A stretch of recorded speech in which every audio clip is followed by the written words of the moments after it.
Hey DIYers! Today I'm going to show you how to transform your existing countertops to the look of black marble using our Belgotta Black Marble Paint Kit. So grab your kit and let's get started. Everything you need to create your black marble countertop is right in the kit. You will also need these additional household items. You can expect this project to take a full weekend to complete. If you have any questions during the process, you can reach us via email, chat, or by phone. Before you begin, make sure you watch this video and read through all of the detailed instructions. The two are meant to complement each other. To begin your prep, no sanding is required for a typical Formica or laminate countertop. Just a thorough cleaning with an SOS or Brillo pad to remove any dirt and grease. Then rinse and remove the cleaner with water because any remaining residue may keep the paint from adhering. Using wax paper and painter's tape, protect surfaces around your workspace from accidental contact with the kit materials. Cut the wax paper to the desired length and using painter's tape, loosely attach it to your backsplash or walls. Leave about a ½ inch exposed between the bottom of your wax paper and countertop. This will allow you to firmly attach the wax paper to the surface.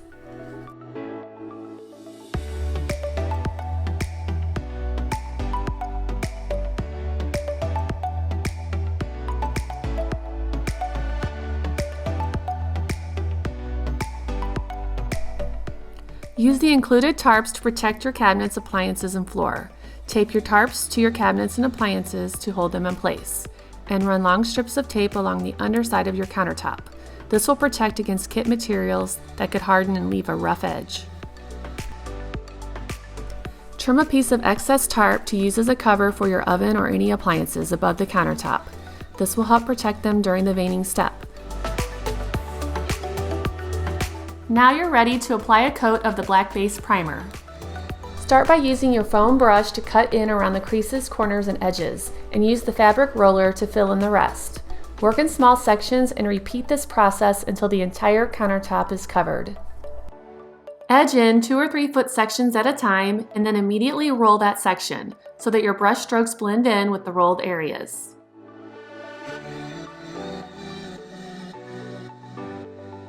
If you have a connected backsplash, edge in around the top and bottom and then roll on a coat of primer over the facing surfaces.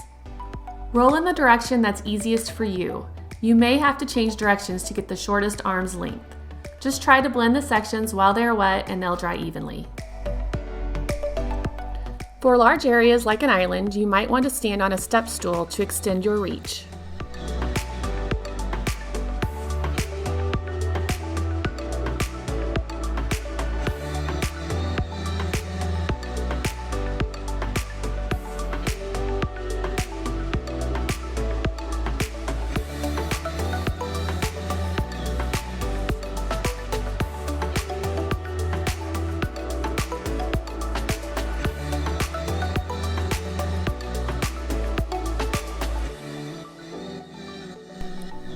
While your primer is drying, it's the perfect time to research some black marble finishes. This will give you an idea of how you want your countertops to look.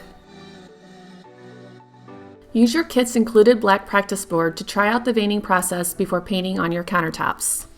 Start out by holding the spray vein can about 12 to 18 inches from the practice board and spraying the vein paint lightly.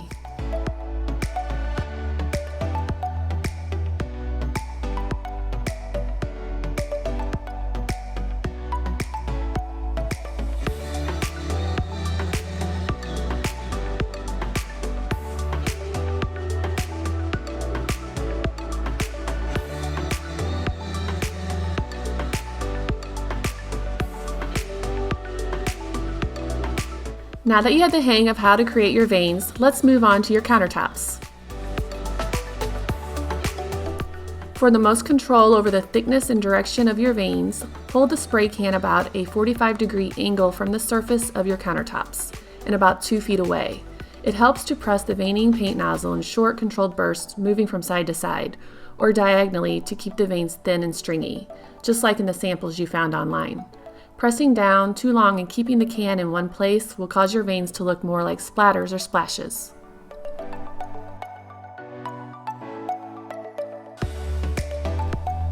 When creating your veins, make sure to avoid focusing too heavily on one small area at a time.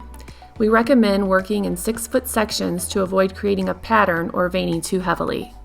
Just keep in mind that less is more. It's okay to leave empty spaces where there are no veins, even though it can be tempting to fill in all the black areas.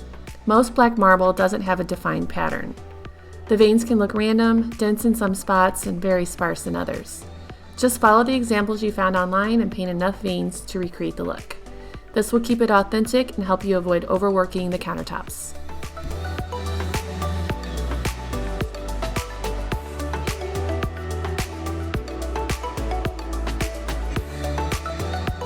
If some areas seem too bare, just add a little more until you've reached the desired look.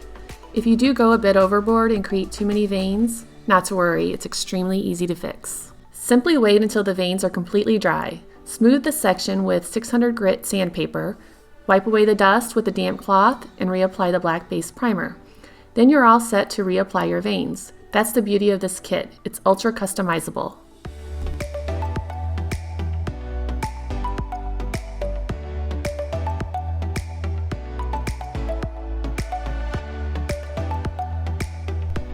While allowing your veins to dry for at least 2 hours, trim any strays hanging from the bottom of your countertop edge, and cut any veins that droop from the backsplash to the surface of your countertop.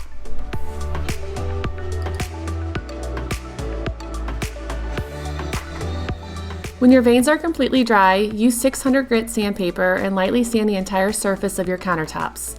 You don't need to apply a lot of pressure or sand for a long time. You just want to smooth down the crown of the veins so they don't stick out through the top coat. Pay close attention to the front edges of your countertops. It's easy to sand too heavily and remove the base coat. Once the veins feel smooth, wipe up the sanding dust with a damp cloth and allow the countertops to dry. Once you've finished painting your veins, you'll no longer need the tarps over the tops of your appliances. However, to continue to protect them and make sure the epoxy stays on the counters, create dams using painter's tape at the exposed ends of your countertops and next to your appliances.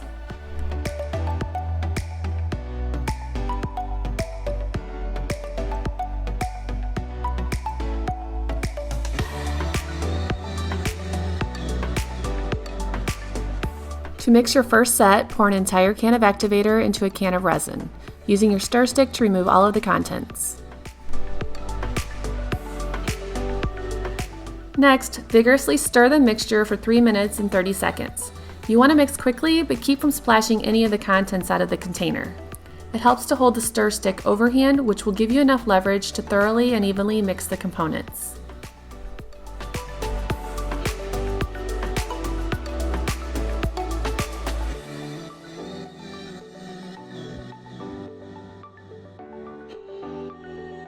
When you finish stirring, immediately pour about 2/3 of the epoxy mixture onto the first section of your countertops.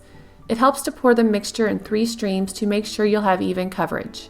Just make sure that you don't empty the can. You'll need to save some for the backsplash and edges.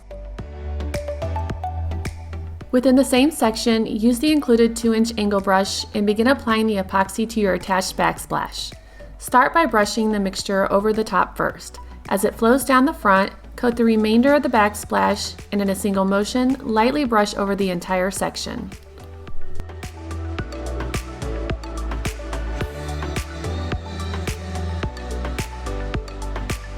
Continue cutting in the edges of your section with some of the remaining epoxy in the can.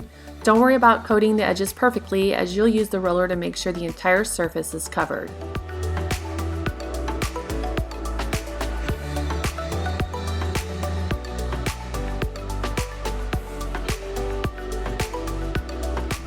Next, use the foam roller to evenly distribute the epoxy over the surface of your section. Since the epoxy is self-leveling, try not to overwork your application. It helps to hold the roller handle gently and lightly roll the epoxy over the countertops. This will keep you from applying too much pressure to the roller and spread the mixture too thin. Pour a thin line of epoxy close to the front edge of your section and use the roller to lightly coat it.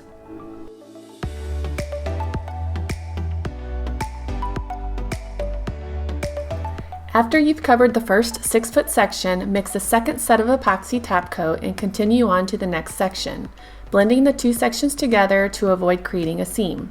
Continue the same process until your entire countertop is coated.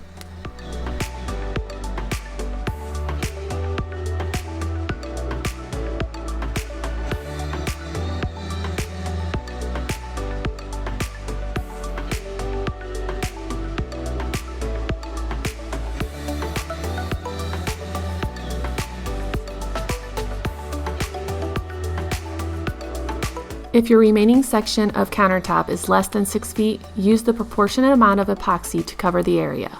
For instance, if your final section is 3 feet, just use half of the last epoxy mixture.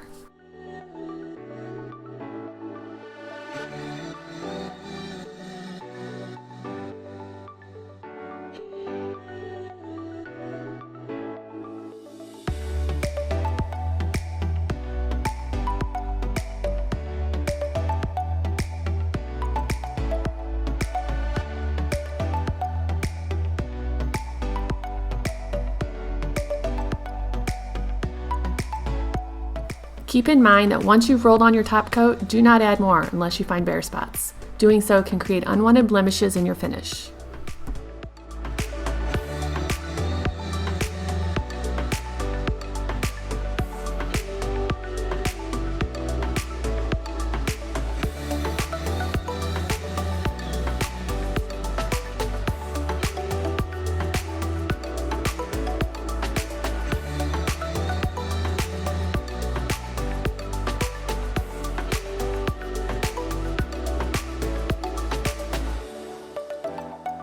Once you're finished applying the epoxy to all your countertops, grab a bright light and closely inspect your countertops for bare spots, air bubbles, or lint. To fix a small bare spot, use the 2-inch brush to drizzle a little epoxy onto the spot and dab lightly.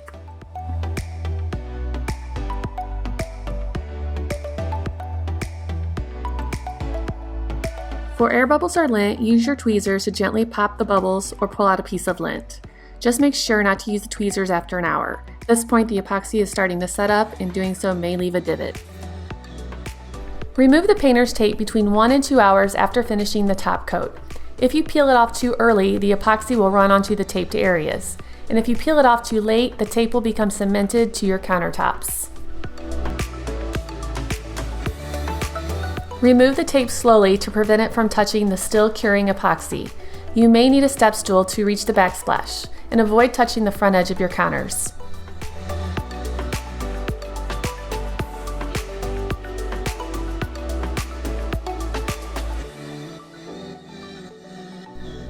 You may lightly use your countertops 48 hours after applying the top coat. The full cure time is 7 days. During those first 2 days, refrain from setting anything heavy on your countertops. Heavy objects could leave permanent impressions in the epoxy.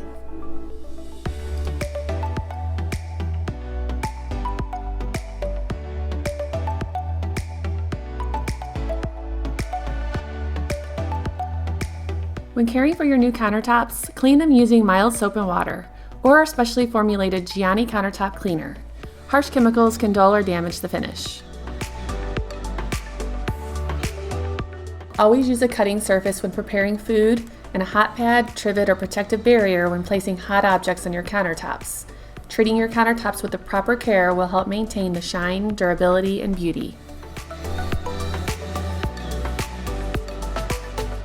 I hope you love your brand new black marble countertops. Don't forget to follow us on social media and check out our website for additional resources. Thanks for watching.